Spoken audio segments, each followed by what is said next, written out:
ఎప్పుడు గుర్తుపెట్టుకోండి, ఇంటి నుండి వస్తే ఇక్కడ హెల్మెట్లు ఎన్ఫోర్స్ చేస్తున్నారా లేదా అనేది పోలీస్ కనిపిస్తే హెల్మెట్ పెట్టుకోవడం ఇది కాదు. మీ సేఫ్టీ కోసం రేపొద్దున మీకు ఏమన్నా రోడ్డు మీద వెళ్తున్నప్పుడు దెబ్బ తగిలితే మేము బాగానే ఉంటాం, మాదే ఉంది, మాకేం పోయేది లేదు, మీ ఇంట్లో బాధపడతారు. End of the day me safety కోసం మేము నంబర్ ప్లేట్లు చెక్ చేయడం ఎందుకు? ఏమన్నా బండ్లు ఏమన్నా దొంగతనం చేస్తారనుకో ఎవరు ట్రేస్ చేస్తారు, మళ్ళీ మీరు వచ్చేది మా దగ్గరికి. అక్కడ దాకా ఓ 30 కిలోమీటర్ 40 కిలోమీటర్లు నెంబర్ ప్లేట్ లేదు లేదని వెతుక్కుంటే వెళ్ళాకంటే మీ ఇంటి దగ్గరే దొరుకుతుంది. సో ఐ హోప్ ఇవన్నీ మీరు మనసులో పెట్టుకుంటారు అనుకుంటున్నాము. Next time be responsible. మీరు అందరూ యూత్ కాబట్టి సమాజంలో మీకు కొంచెం సోషల్ అవేర్నెస్ ఉండాలి, సివిక్ సెన్స్ ఉండాలి. గుడ్ ఈవినింగ్ అండి. ఈరోజు జిల్లా ఎస్పీ శ్రీ గంగాధర్ రావు ఐపీఎస్ గారి ఆదేశాల మేరకు మైనర్ డ్రైవర్స్ మీద ఒక డ్రైవ్ కండక్ట్ చేయడం జరిగింది. అందులో భాగంగా మాకు ఆల్మోస్ట్ ఒక 15 వెహికల్స్ 30 దాకా రైడర్స్ దొరకడం జరిగింది. వీళ్ళందరికీ ట్రాఫిక్ అవేర్నెస్ కల్పించాము. అలాగే హెల్మెట్ లేకుండా డ్రైవ్ చేయడం ఎన్ని అనర్థాలకు దారితీస్తుందో ఎక్స్ప్లెయిన్ చేయడం జరిగింది. అలాగే మన నెంబర్ ప్లేట్లు సక్రమంగా ఉండాలి, లైసెన్సులు సరిగ్గా ఉండాలి, ఆర్సీ సరిగ్గా ఉండాలి.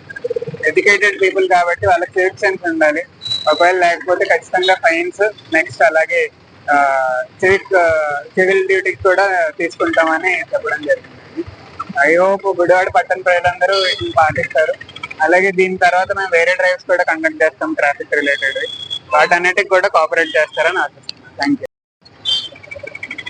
మీకు అందరికి తెలిసిందే, బుల్లెట్ బైక్స్ కూడా షార్ట్స్ వేరే వేరే దగ్గరలో విజయవాడలో కానీ లేకపోతే ఆటోనగర్ లో కానీ ఫిట్ చేసుకుని సైలెన్సర్ మాడిఫై చేయడం జరుగుతుంది. ఇది చట్టరీత్యా నేరం.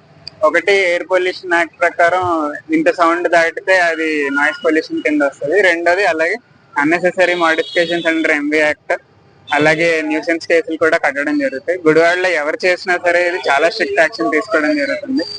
మా ఉద్దేశం ఏంటంటే వితౌట్ బ్రేకింగ్ లా జనాల లైఫ్ ఎలా సులభతరం చేయాలన్నది. దానికోసం మేము అహర్నిశలు కష్టపడతాము.